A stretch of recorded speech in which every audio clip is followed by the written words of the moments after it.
Hai, selamat pagi, siang, sore, dan malam. Selamat datang di Computer Applications dengan materi page breaks dan page numberings. Heads up, untuk materi ini sedikit pengingat saja, materi ini agak tricky sehingga membutuhkan konsentrasi yang lebih. Tidak sulit, hanya tricky, jadi mohon bantuannya. Ada beberapa hal yang menjadi tujuan pengajaran dalam pertemuan ini. Saya bagi tujuan tersebut menjadi 4 kasus.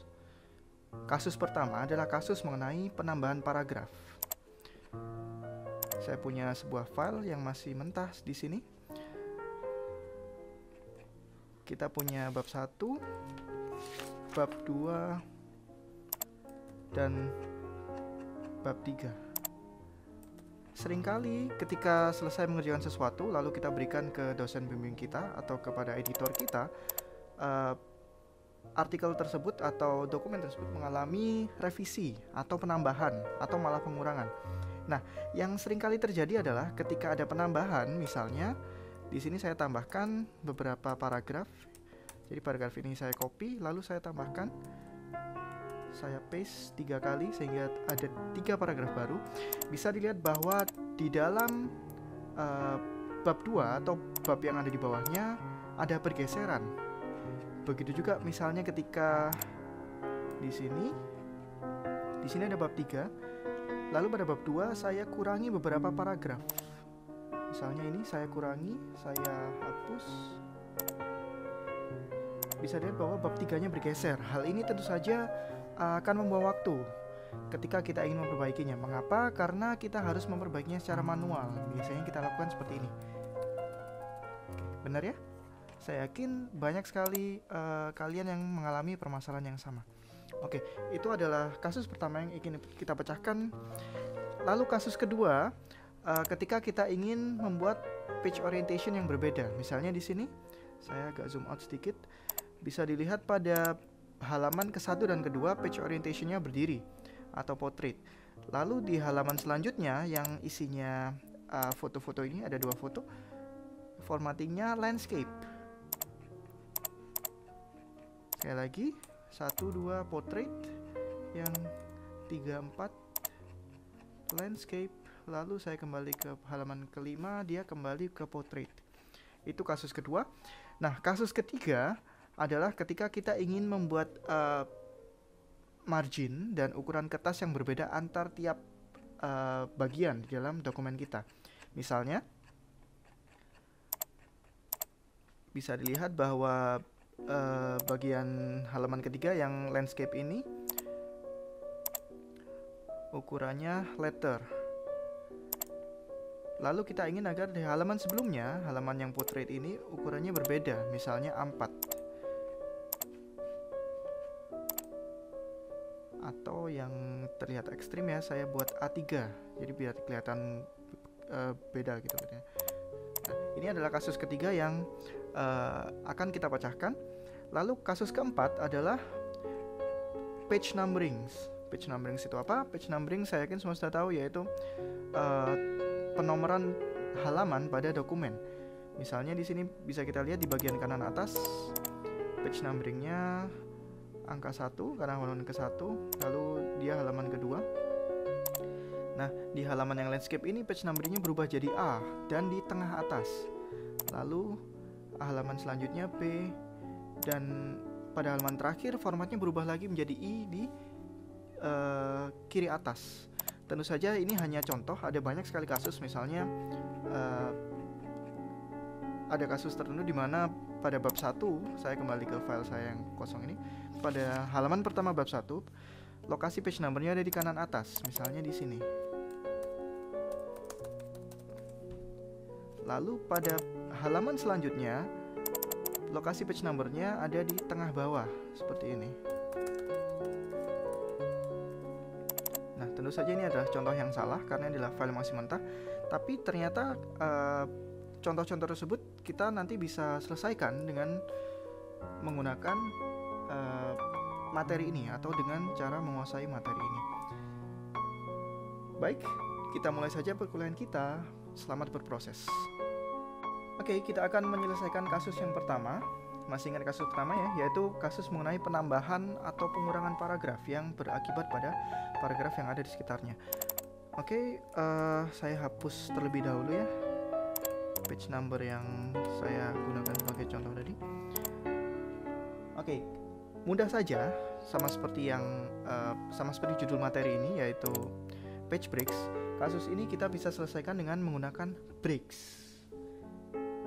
Kasus ini kita bisa selesaikan dengan menggunakan breaks. Breaks kita bisa temukan di page layout di sini ya.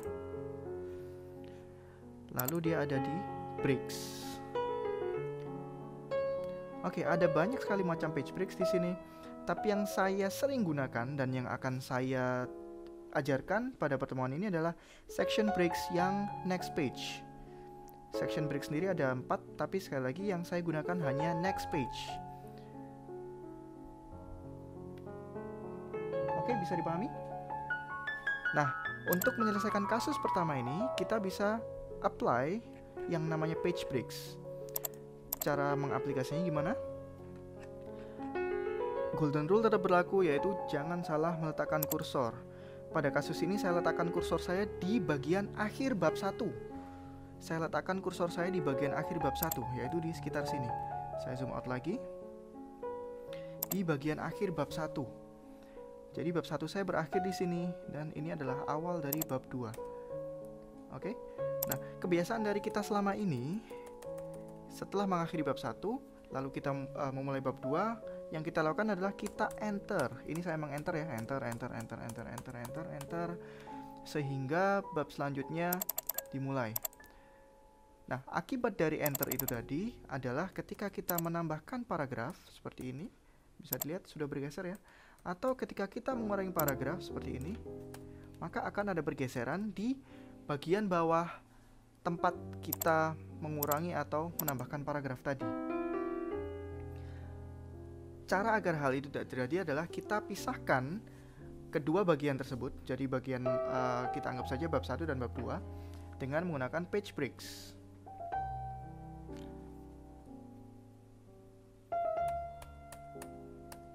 Jadi yang saya lakukan pertama adalah saya geser dulu bab 2 sehingga mendekati bab 1. Lalu saya letakkan kursor saya di bagian akhir dari bab 1. Baru kemudian saya masukkan page breaks atau lebih tepatnya section breaks yang bernama next page di sini. Oke, saya mulai saja pelan-pelan. Saya kembali lagi, saya letakkan kursor saya di sini. Saya ke page breaks, lalu saya klik next page, dan diperhatikan apa yang terjadi. Setelah saya klik next page, section breaks yang next page ya, maka semua yang ada di bagian bawah kursor, semua yang ada di bawah kursor saya tadi ada di sekitar sini ya, semua yang ada di bawah kursor saya akan terlempar ke halaman yang baru. Saya ulang lagi, saya undo, kursor saya letakkan di sini, lalu saya masukkan next page. Maka semua yang ada di bawah kursor saya akan terlempar ke halaman baru. Bisa dilihat di sini ada akses satu baris ya. Di sini saya hanya del saja. Saya delete secara manual. Oke, apakah cara ini berhasil? Kita coba saja tambahkan 1-2 paragraf di sini ya. Lalu saya letakkan kursor saya di sini dan saya paste. Oke, aman. Apa yang ada di bagian apa yang ada di bawah kursor saya tadi tidak akan bergeser lagi. Mengapa? Karena kita sudah melakukan page breaks, atau lebih tepatnya di sini section breaks. Kecuali seperti ini, ketika saya menambahkan paragraf baru, ini saya paste lagi ya. Saya paste lagi di bagian sini. Saya paste, bisa dilihat bahwa bab 2 akan terlempar lagi ke halaman yang baru. Jadi bab 2 ini saya perbesar ya biar kelihatan. Bab 2 pasti akan selalu dimulai di halaman baru. Mengapa? Karena tadi saya sudah mengapply section breaks di bagian sini. Kurang lebih di bagian sini. Maka semua yang ada di bawah bagian ini pasti akan terlempar ke halaman baru. Mengapa ini bisa terjadi? Karena ketika kita memasukkan page breaks atau section breaks ya lebih tepatnya, maka kita secara tidak langsung sudah memisahkan sekali lagi kita secara tidak langsung sudah memisahkan bagian-bagian yang ada di dalam dokumen. Kita sudah memisahkan bagian-bagian yang ada di dalam dokumen. Kita membuat perbatasan yang tidak kentara di sini. Nah, cara untuk melihat perbatasan itu, kita bisa hidupkan tombol bla bla bla yang ada di home di bagian tengah. Saya klik, bisa dilihat bahwa di bagian ini tadi ya, tepatnya sudah ada tulisan section breaks next page. Di sini berarti saya memasukkan section breaks yang memisahkan antara bagian ini yang merupakan bab pertama dengan bagian yang ada di bawahnya, atau dalam hal ini bagian bab 2. Bisa dipahami? Bisa dilihat, ini saya enter ya, saya enter biasa. Ada garis di sini yang akan hidup ketika kita aktifkan tombol bla bla bla. Apa bedanya dengan ketika saya memasukkan atau memisahkan bab dengan cara enter manual? Saya ke sini ya. Saya perbesar tulisan bab ini biar lebih mudah dilihat. Oke, di sini saya akan memisahkan bab 2 dan bab 3. Di sini saya akan memisahkan bab 2 dan bab 3 dengan cara enter, dengan memberikan enter. Saya enter saja 1, 2, 3, 4, 5, 6, 7. Sekarang bab 3 sudah ada di halaman baru. Kita bisa lihat bahwa pada lokasi yang saya tekan enter tadi akan ada lambang enter di sini. Meskipun tidak terlihat, enter di sini juga dianggap sebagai karakter. Benar ya? Sedangkan pada bagian yang saya masukkan section breaks, di bawah section breaks ini hingga akhir halaman ya, di sini bersih, tidak ada apa-apa. Karena itulah ketika saya menambahkan paragraf baru, di sini saya tambahkan paragraf lagi. Apa yang ada di bagian bawah section breaks, apa yang ada di bagian bawah section breaks ini tidak akan bergeser. Saya zoom out sedikit, saya tambahkan paragraf baru lagi di sini.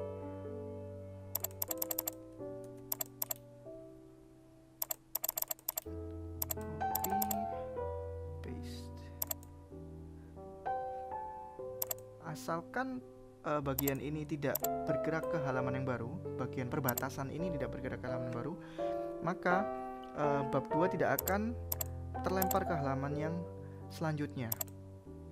Jadi kembali di sini saya tambahkan beberapa paragraf sehingga bab 2 sehingga perbatasan ini terlempar ke halaman ini, sehingga halaman perbatasan ini berpindah ke halaman yang ini ya, halaman ke berapa ini? Halaman ke-5. Saya paste saja.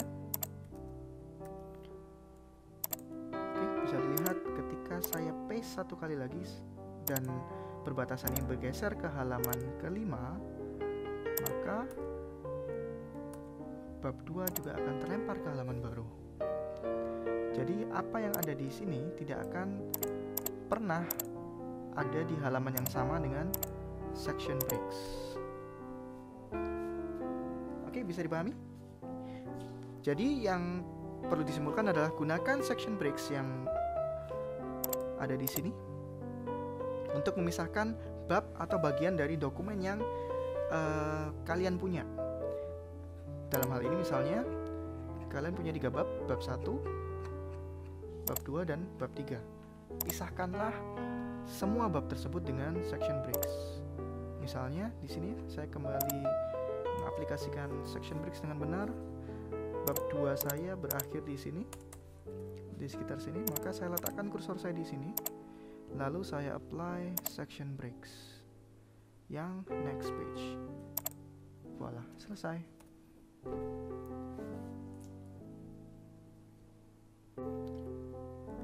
Oke, next, kasus kedua. Bagaimana ketika kita ingin membuat page orientation yang berbeda di dalam bagian-bagian yang ada di dokumen kita.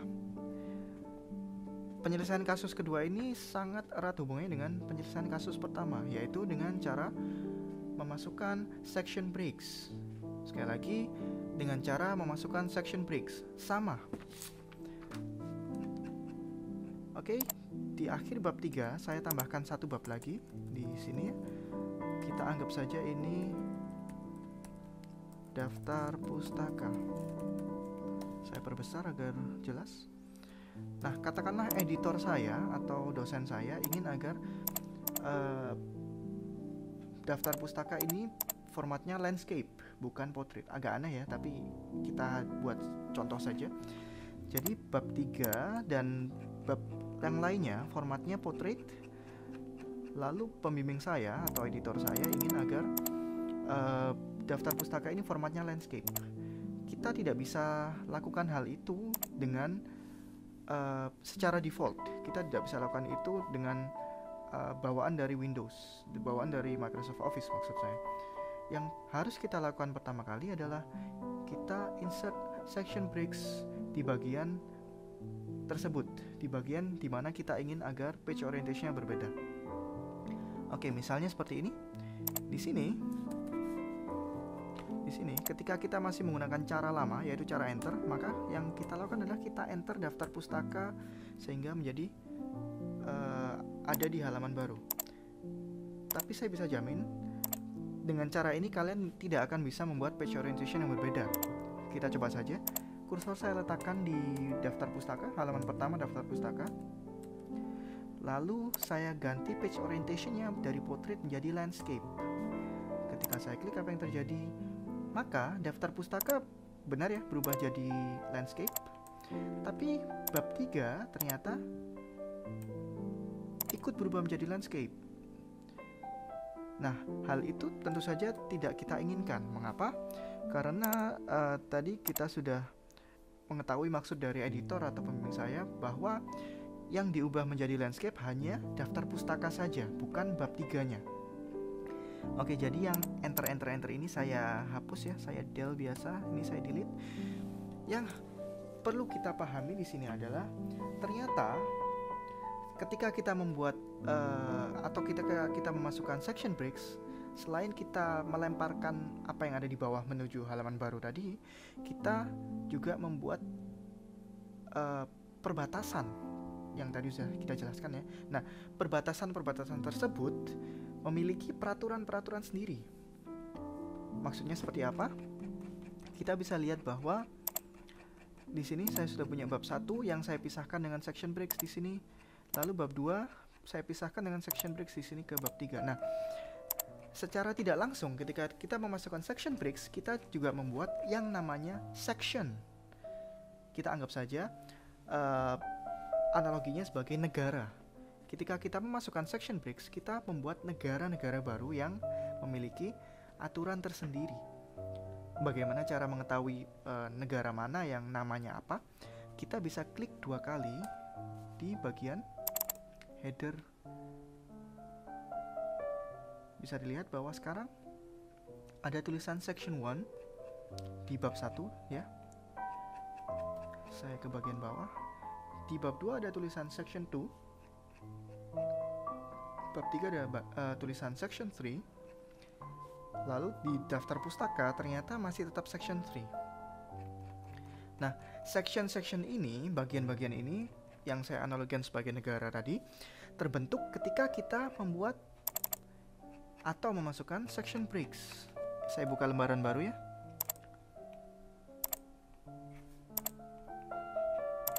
Saya buka lembaran baru di sini, lalu saya contohkan, misalnya saya punya, saya mambling aja ini, saya punya satu paragraf,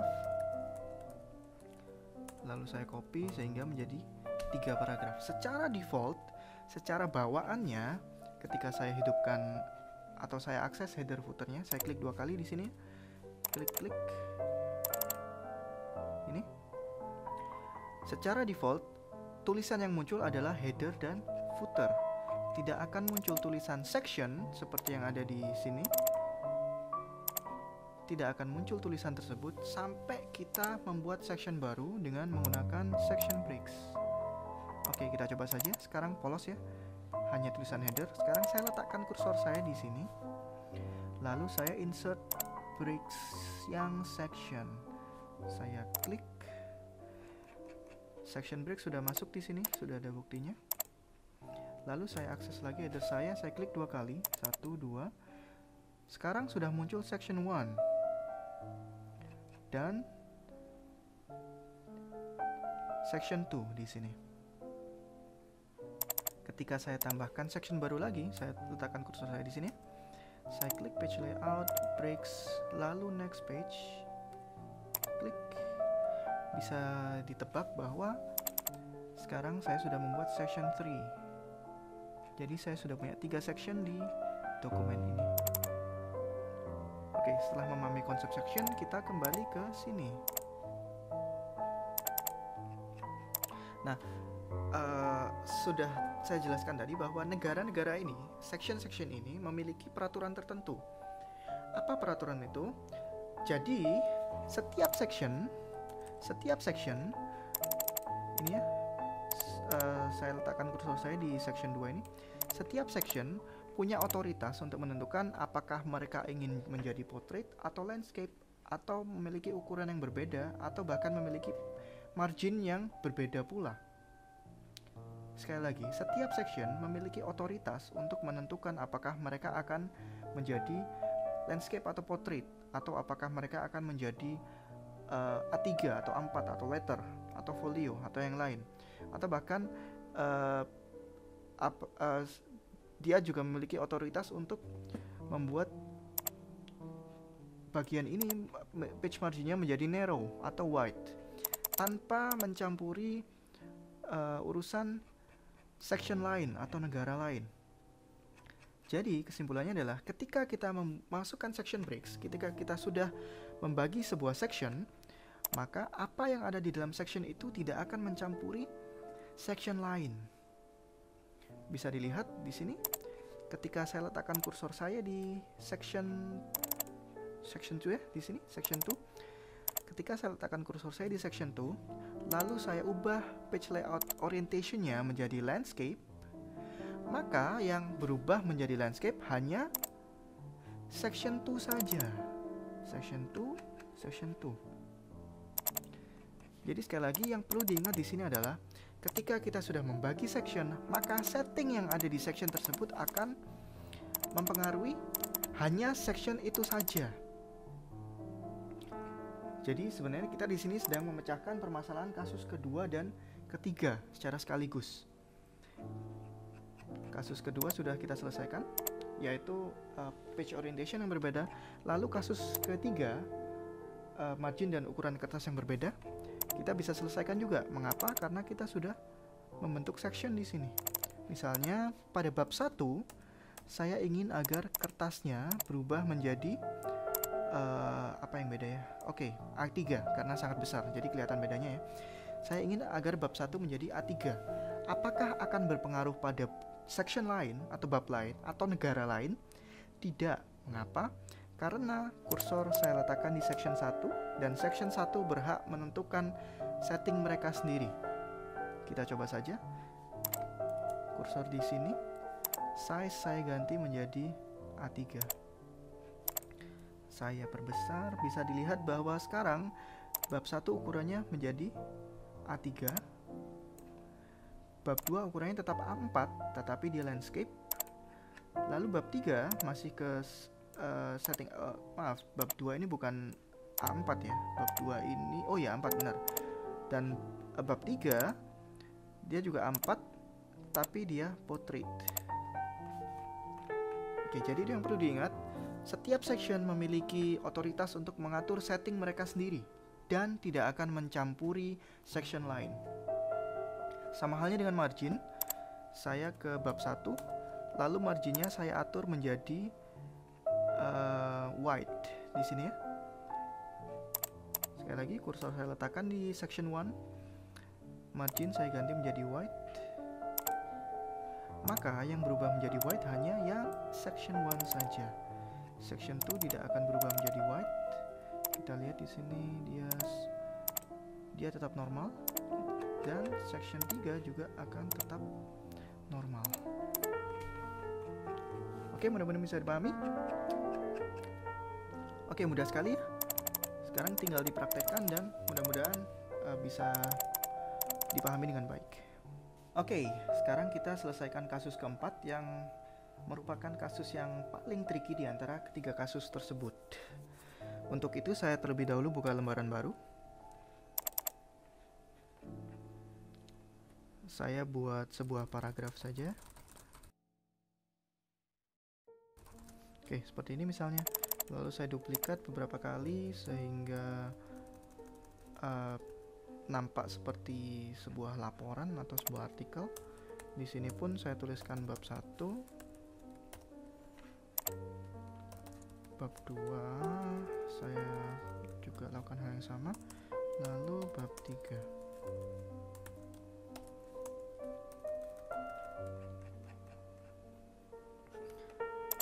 Oke, saya beri heading 1 agar terlihat jelas ya.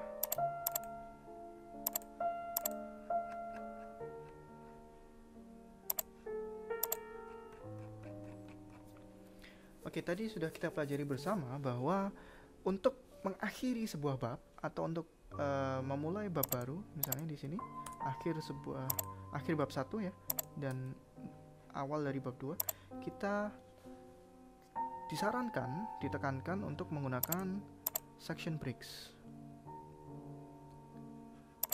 Oke. Jadi saya masukkan saja section breaks di sini. Ini akhir dari bab 1. Akhir dari bab 2. Jadi sekarang saya sudah punya berapa section? Ya, benar sekali. Saya sekarang sudah punya 3 section. 1, 2, 3. Oke, kasus keempat adalah kasus di mana kita diminta untuk memasukkan page number secara unik, secara berbeda-beda. Jadi tidak bukan page number yang lempeng dari halaman pertama sampai halaman akhir semuanya di kanan atas, tapi seperti contoh yang ada di sini, misalnya pada bagian pertama page numbernya di kanan atas formatnya 1, 2, 3. Lalu bagian kedua di tengah formatnya ABC, di bagian terakhir formatnya I di sebelah kiri. Nah, saya bisa jamin kalian tidak akan bisa memasukkan page number seperti itu dengan insert page number secara default. Saya coba saja ya. Saya insert page number. Saya masukkan ke kanan atas di sini misalnya. Jadi saya pilih. Lalu saya perbesar page numbernya biar terlihat jelas. Bisa dilihat bahwa tombol bla bla bla saya matikan biar terlihat jelas page numbernya. Bisa dilihat bahwa mulai dari halaman pertama sampai halaman akhir page numbernya semuanya ada di kanan atas dengan format yang sama. 1, 2, 3, 4, 5. Padahal yang diinginkan adalah kita memasukkan page number dengan format yang berbeda-beda. Nah, untuk memasukkan page number dengan format yang unik atau berbeda-beda, kita harus terlebih dahulu mempelajari apa yang saya sebut dengan asas header dan footer. Apa itu asas header dan footer? Kembali saya buka lembaran baru. Asas header dan footer adalah, saya sedikit mambling di sini biar tidak kosong ya. Asas header dan footer adalah apapun yang kita tuliskan di header dan footer akan muncul di semua halaman. Misalnya di sini saya sudah duplikat tulisan saya menjadi 5 halaman. Lalu saya ke header dari first page atau halaman pertama. Saya klik 2 kali di sini. Saya tuliskan nama saya di sini. Misalnya Armando Irama. Saya perbesar biar terlihat. Nah, masih ingat asas header dan footer ya? Jika asas header dan footer benar, maka Armando Irama akan muncul di semua halaman. Kita lihat saja, saya geser ke halaman 2. Oke, dia keluar. Halaman 3 keluar, 4 keluar, dan 5 tentu saja keluar. Ini adalah asas header dan footer. Nah, seperti yang kita tahu, saya hapus nama saya. Seperti yang kita tahu, page number atau halaman terletak di header atau di footer. Karena itulah ketika kita memasukkan page number di sini di kanan atas pada halaman pertama, page number akan muncul di semua halaman dan dengan pola yang sama juga. 1, 2, 3, 4, 5. Nah, apa yang harus kita lakukan jika kita ingin membuat atau memasukkan page number dengan format yang berbeda? Sebenarnya ada banyak sekali contoh kasus, dan saya di sini hanya mengajarkan cara kerjanya saja. Untuk banyak variasi bisa di logika sendiri. Nah, ketika ingin masukkan page number dengan ketentuan yang unik seperti yang saya contohkan tadi, ada beberapa contoh kasus. Contoh kasus pertama adalah ketika kita melihat sebuah skripsi.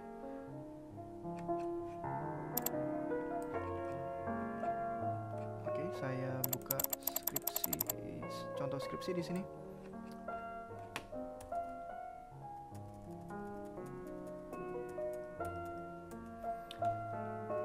Nah, pada umumnya di skripsi atau karya ilmiah, halaman pertama dari setiap bab,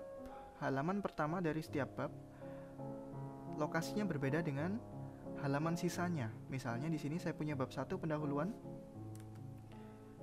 Lokasi page number-nya ada di kanan atas. Tapi di halaman selanjutnya, di halaman kedua, lokasi page number-nya ada di tengah bawah. Seperti ini.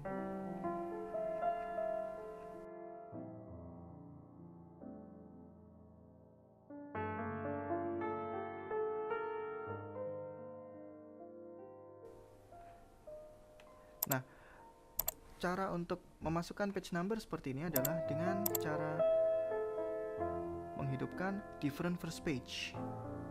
Apa itu different first page? Different first page kita bisa akses ketika kita mengedit header atau footer. Saya akses header saya klik 2 kali di sini. Klik. Terlebih dahulu saya hapus page number yang tadi saya masukkan ya, biar tidak bingung. Ini saya hapus sekarang. Oke, saya kembali klik header saya. Ketika saya mengakses header saya, akan muncul satu ribbon baru bernama design. Pasti muncul di situ. Nah, yang harus kita lakukan selanjutnya adalah kita hidupkan different first page. Jadi saya centang different first page di sini. Selesai. Nah, different first page ini harus kita centang atau harus kita aktifkan di setiap section. Di dalam artikel ini saya punya 3 section, maka saya harus aktifkan di ketiga-tiganya. Bisa dilihat pada section pertama sudah ada informasi first page header, yang berarti different first page sudah saya aplikasikan. Saya ke bab 2, bisa dilihat di sini belum ada different first page ya, belum ada first page header. Jadi saya centang different first page-nya. Oke, sekarang sudah aktif. Dan saya ke section 3, section ketiga, saya centang different first page saya. Nah, sekarang ketiga section saya, first page-nya sudah memiliki first page di ketiga bab saya, bab 1, bab 2, dan bab 3 sudah memiliki first page. Kita barusan mencentang bersama-sama di sini. Nah, sekarang asas header dan footer di sini sedikit bergeser, bukan tidak berlaku sama sekali, tapi sedikit bergeser. Bergesernya seperti apa? Ketika saya tuliskan nama saya di halaman pertama atau di first page, bisa dilihat bahwa pada halaman kedua nama saya tidak muncul. Nama saya muncul di first page yang lain. Jadi first page section 2 nama saya muncul, lalu first page section 3 juga muncul. Jadi yang kita lakukan di sini ketika menghidupkan different first page ya, yang kita lakukan ketika menghidupkan different first page adalah kita menghubungkan semua header dan footer. Kita menghubungkan semua header dan footer yang memiliki status first page. Jadi kita semacam membuat negara di dalam negara. Jadi di negara section 1 ini ada negara kecil yang namanya first page section 1, yang ternyata berhubungan dengan first page section 2 dan first page section 3.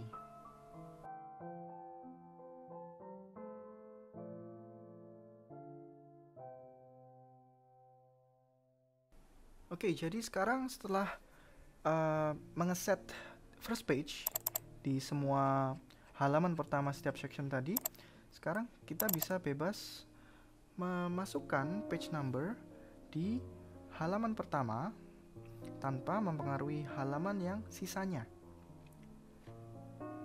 Saya hapus nama saya di sini ya, karena saya akan masukkan page number. Lalu saya tambahkan beberapa halaman di masing-masing bab. Jadi sekarang seperti ini. Bab 1 sudah punya 4 halaman, bab 2 punya 3 halaman, dan bab 3 punya 2 halaman.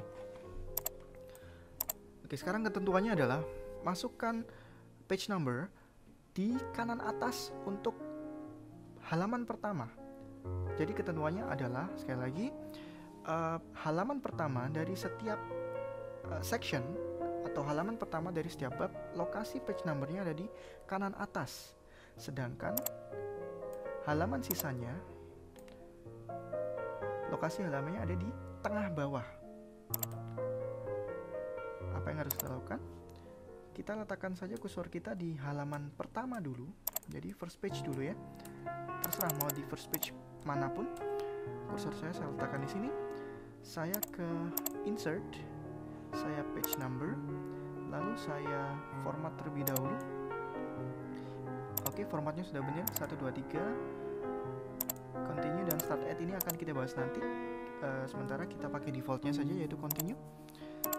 Lalu kita masukkan di kanan atas, top of page kanan, seperti ini. Lalu saya perbesar. Oke, sudah nampak bahwa page number yang muncul hanya di first page saja. Lebih tepatnya first page dari setiap bab. Saya scroll lagi ke atas. Halaman 1 sudah muncul. 2, 3, 4 belum ada page numbernya karena kita belum insert di halaman itu. Lalu di halaman kelima yang merupakan first page sudah muncul. Dan di awal bab 3 juga muncul page numbernya. Next, kita masukkan page number di halaman selain halaman pertama, yaitu di halaman ini misalnya. Oke, saya letakkan kursor saya di sini, kebetulan di halaman kedua ya. Lalu saya insert, saya format dulu. Ini tips ya, selalu lakukan format terlebih dahulu sebelum kita insert. Oke, nomor formatnya benar. Nah, ini yang agak tricky di sini, yaitu continue dan start at. Ketika saya pilih continue, lalu saya oke. Kursor saya masih di sini. Page number saya masukkan ke tengah bawah.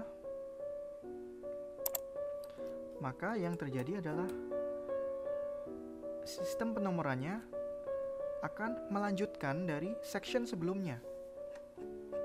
Itu bisa dilihat di sini ya. Sistem penomorannya melanjutkan dari section sebelumnya. 1, 2, 3, 4, 5, 6 dan seterusnya. Tapi apa yang terjadi ketika kita pilih start at? Saya letakkan kursor saya di sini yang merupakan halaman ini bukan halaman pertama ya. Dia ada di bab 2, tapi bukan merupakan halaman pertama. Dia bukan first page. Kursor saya letakkan di sini. Saya insert page number, lalu formatnya saya ganti. Yang tadinya continue, saya ganti dengan start at 1, lebih tepatnya start at 1. Dan saya oke. Apa yang terjadi? Ternyata sistem penomorannya, urutan penomorannya kembali ke angka 1.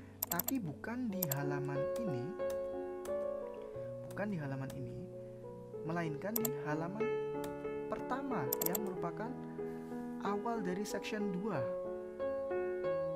Mengapa hal itu terjadi? Kembali saya hidupkan format page number karena di sini pilihannya adalah start at 1, tapi bukan dari halaman yang sedang saya pilih. Jadi angka 1 ini tidak muncul di sini. Tadi kan kita pilih halaman ini ya. Tapi angka 1 akan muncul di awal bab. angka 1 akan muncul di awal bab. Ketika saya letakkan kursor saya di sini, maka dia akan muncul di awal bab 2 yang merupakan section 2, sama-sama section 2. Bisa dipahami? Oke, kita ke bab 3. Karena di sini dia opsi yang dipilih secara default adalah continue, maka bisa didebak angkanya mengurut dari section sebelumnya. 1, 2, 3, dan 4. Seperti itu. Jadi format page number yang ada di sini hanya berpengaruh pada urutan saja dan pada jenis numberingnya. Sekali lagi, format page number yang ada di sini hanya berpengaruh pada urutan saja dan jenis numberingnya. Ngomong-ngomong soal jenis numbering, misalnya di sini saya ganti dengan ABC, lalu saya pilih continue from previous section. Ketika saya klik OK, apa yang muncul? Kita coba saja. Oke. Ternyata pada section 2 format numberingnya berubah menjadi huruf E dan F, tapi dengan urutan melanjutkan dari section sebelumnya. Kita urut ya, 1, 2, 3, 4 yang ada di section pertama dilanjutkan dengan E yang pada abjad merupakan huruf kelima, A, B, C, D, E. Jadi itu adalah fungsi dari format page number. Ketika kalian bingung, satu hal yang dapat digunakan untuk mempermudah, number format ini ketika diganti hanya akan mengubah formatnya saja. Urutannya ditentukan oleh page numbering yang ada di bagian bawah. Jadi senjatanya itu saja yang perlu diingat. Sekali lagi, number format ini ketika diganti hanya akan mengganti formatnya saja. Urutannya mengikuti yang page numbering yang ada di bawah. Oke, misalnya di sini saya pilih ABC dan opsi page numberingnya saya pilih start at A, dimulai A. Lalu saya oke, apa yang terjadi? Tentu saja format page numberingnya akan tetap jadi ABC, tapi penghitungan halamannya kembali ke A, kembali ke angka pertama, yaitu A, B, dan C. Sedangkan pada bab 3 yang merupakan lanjutan dari bab 2, jadi bab 3 ini section 3 merupakan lanjutan dari section 2, dengan opsi kursor saya letakkan di sini, dengan opsi page number continue, tentu saja dia akan menghitung lanjutan dari section 2. Jadi ini A, B, C, 4. Mengapa? Karena formatnya, number formatnya adalah 1, 2, 3 dengan sistem page numbering continue, yang berarti melanjutkan dari section kedua. Perlu diingat, page numbering ini continue from previous section. Dia tidak ambil pusing apakah ada 100 section sebelumnya atau ada 1000 section sebelumnya. Yang dia perhatikan hanya yang previous saja, yang benar-benar yang sebelumnya saja, benar-benar perbatasan antara section 2 dan section 3 di sini. Itu saja yang perlu diingat. Oke, mudah ya? Oke, selanjutnya varian lain dari kasus keempat ini, yaitu page numbering yang sifatnya unik atau sporadis atau berbeda-beda di setiap section, adalah bagaimana membuat setiap section itu posisi dan format page numberingnya berbeda. Jadi kalau seperti ini, meskipun ini sekilas tampak berbeda ya, tapi posisi page numberingnya sebenarnya konsisten, yaitu pada halaman pertama setiap bab ada di kanan atas, ini ya, kanan atas. Lalu di halaman sisanya ada di tengah bawah. Jadi sebenarnya masih konsisten. Nah, yang saya maksudkan di sini adalah ketika kita ingin membuat page numbering yang benar-benar berbeda antar setiap section.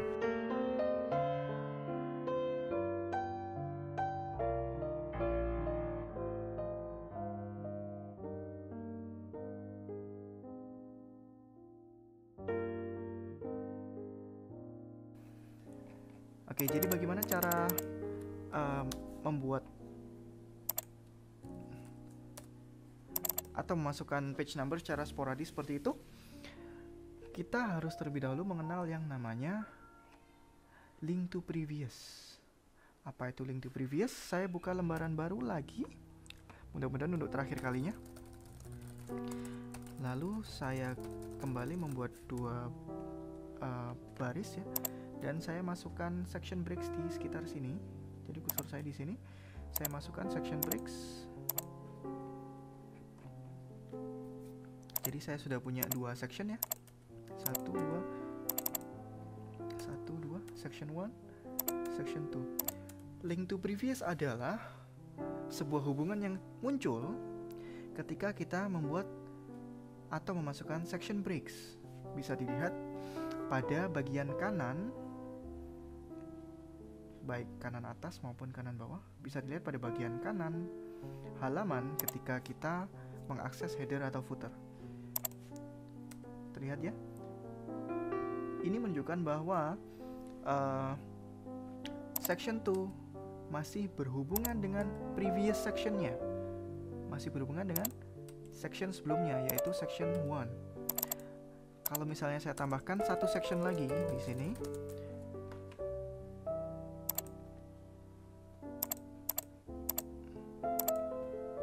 oke, saya punya 3 section.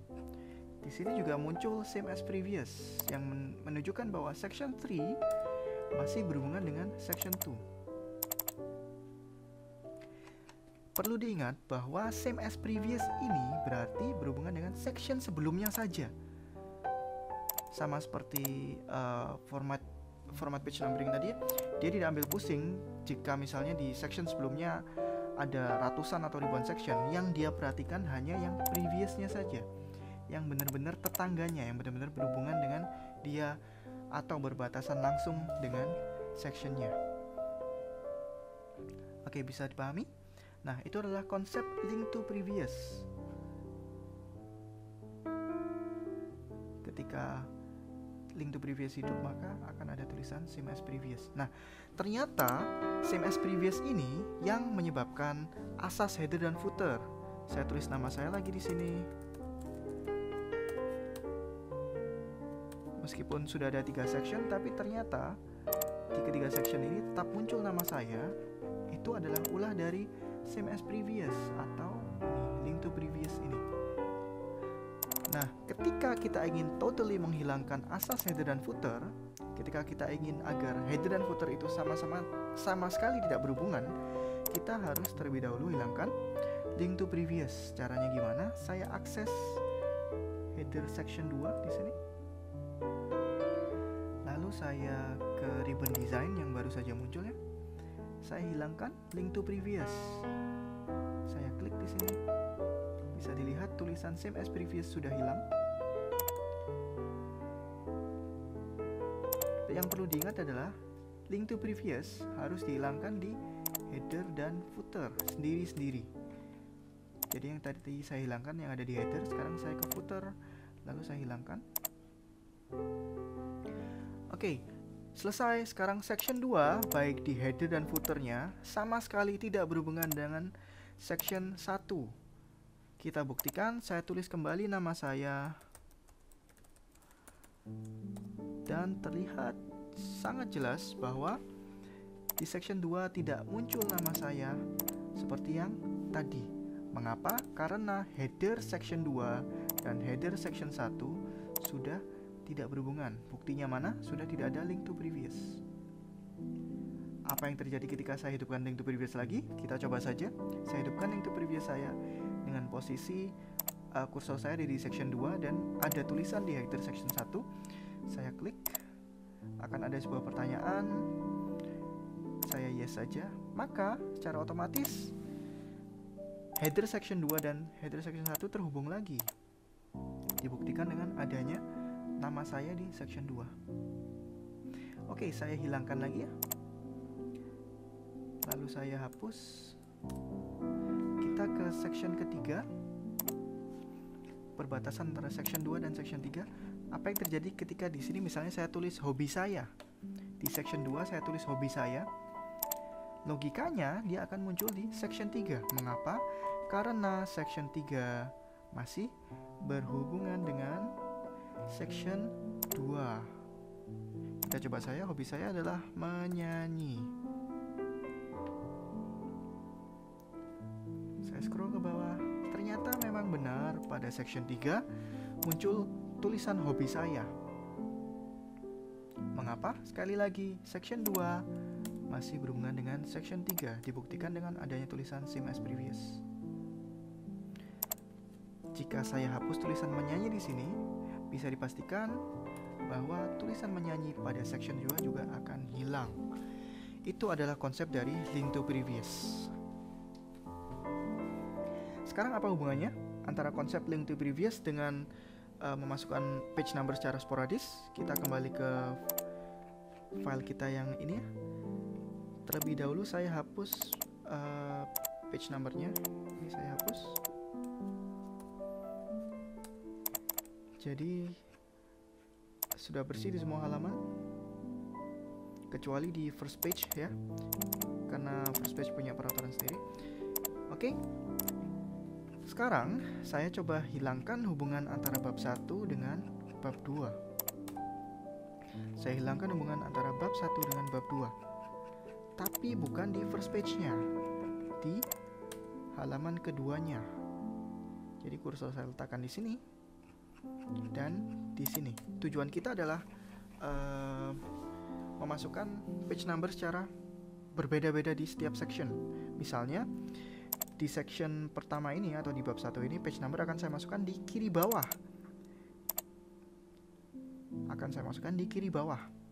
Sedangkan di bab 2 akan saya masukkan ke tengah atas. Sekali lagi, kiri bawah, bab 2 tengah atas. Caranya gimana? Caranya adalah kita hilangkan dulu link to previous. Kita hilangkan dulu hubungan antar header dan footernya. Saya ke section 2, lalu saya hilangkan link to previousnya. Oke, sudah hilang. Section 2 ya, bagian footernya saya hilangkan juga. Jadi sekarang section 1 dan section 2 sudah sama sekali tidak berhubungan di bagian selain first page-nya.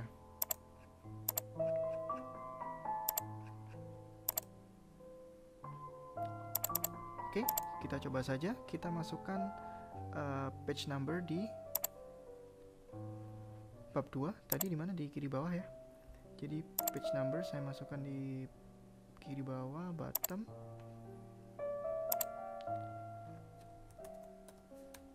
Saya perbesar biar kelihatan. Maka section 1 tidak akan muncul. Kita geser ke atas, tidak akan muncul di kiri bawah. Nah, di section 1 kita harus masukkan secara tersendiri page numbernya. Jadi saya letakkan kursor saya di sini. Saya klik insert page number di tengah atas tadi ya. Jadi ke tengah atas, lalu saya masukkan di sini. Oops, sorry. Sepertinya tadi terpilih yang bottom ya. Saya pilih top. Nah, sudah benar.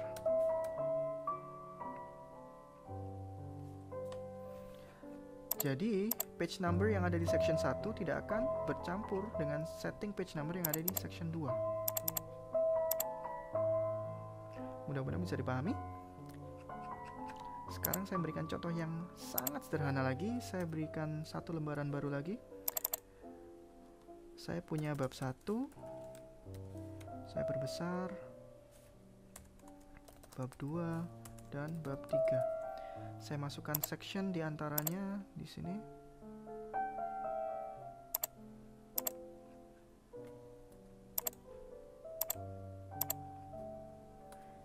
Oke, jadi sekarang saya sudah punya 3 bab. Ini adalah contoh yang lebih sederhana daripada yang tadi karena tidak ada first page. Jadi benar-benar hanya ada sectionnya. Hanya ada section 1, 2, dan 3. Dan bisa dilihat secara default link to previousnya masih hidup. Oke, kembali saya masukkan page number di tengah atas. Misalnya kursor saya letakkan di bab 1. Saya masukkan di tengah atas seperti ini. Di tengah bawah maksudnya. Maka page number akan muncul di semua halaman karena link to previous masih hidup.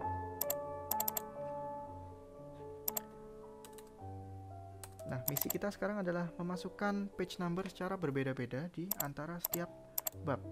Misalnya bab 1 di kiri atas, bab 2 di tengah bawah, bab 3 di kanan atas. Kiri atas, tengah bawah, kanan atas. Kita coba saja.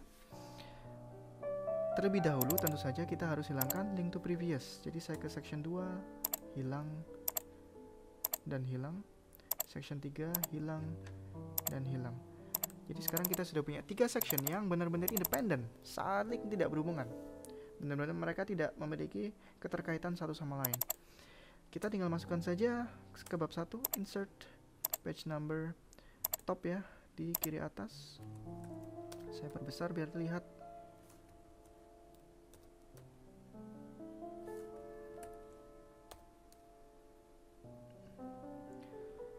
Lalu di section 2 di tengah bawah, insert page number bottom tengah.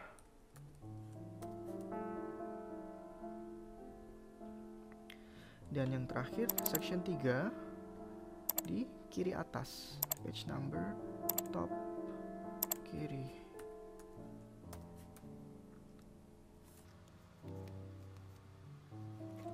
Oke, jadi sekarang saya sudah punya 3 section yang diwakili oleh 3 bab ini dengan lokasi page number yang sporadis. Bab 1 ada di kiri atas, bab 2 ada di tengah bawah, bab 3 ada di kiri atas. Oh, harusnya ini kanan atas ya. Kanan atas seperti ini. Oke, mudah-mudahan bisa dipahami. Sekarang gimana kalau pertanyaannya masukkan dengan posisi yang sporadis atau posisi yang unik, tapi dengan format dan urutan yang berbeda juga. Kembali ke contoh kasus ya. Hanya saja yang perlu saya ulang lagi, ketika kalian sebelum memasukkan page number, pastikan sudah mengotak-atik page number format terlebih dahulu. Yang bagian atas ini berpengaruh pada formatnya, entah dia 1, 2, 3, ABC atau I. Dan yang bagian bawah berpengaruh pada urutannya. Itu saja. Baik, itu adalah materi kita untuk pertemuan ini. Tips dari saya untuk penggunaan section breaks adalah yang pertama,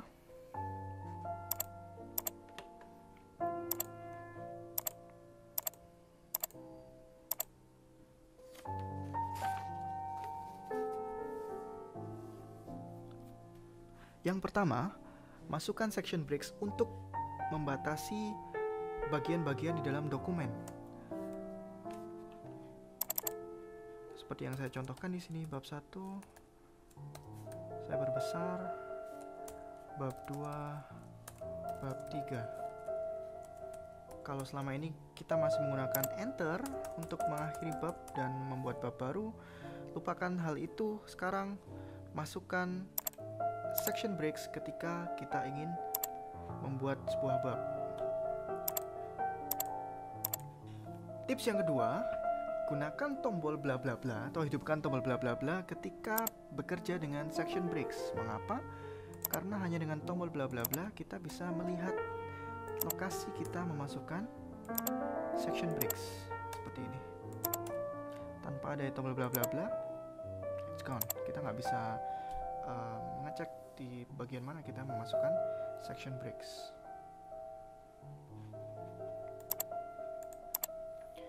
Tips yang ketiga, jika misalnya kita salah memasukkan section breaks, misalnya di sini saya memasukkan section breaks ya, dan ini merupakan sebuah kesalahan. Jadi seharusnya section breaks ini tidak ada. Kita bisa menghapus section breaks itu dengan menggunakan tombol delete, sama seperti ketika kita menghapus karakter. Misalnya di sini ada AAA, saya hapus dengan delete atau backspace. Section breaks sama juga, kita bisa hilangkan section breaks dengan delete atau backspace. Jadi saya letakkan kursor saya di sini, lalu saya tekan delete, maka section breaks akan hilang. Tips yang keempat adalah selalu format page number. Tips yang keempat adalah selalu format page number sebelum kalian memasukkan page number. Yang bagian atas untuk formatnya saja, apakah kalian menggunakan 1, 2, 3, ABC atau I. Lalu bagian bawahnya untuk mengganti urutannya. Tips selanjutnya adalah dengan mengingat-ingat bahwa ketika kita memasukkan section breaks, berarti kita membuat sebuah negara dengan peraturan mereka masing-masing. Misalnya di sini saya punya 3 section, 1, 2, dan 3, 1, 2, dan 3, di mana ketiga section ini memiliki peraturan mereka sendiri. Kecuali ketika kita memiliki first page.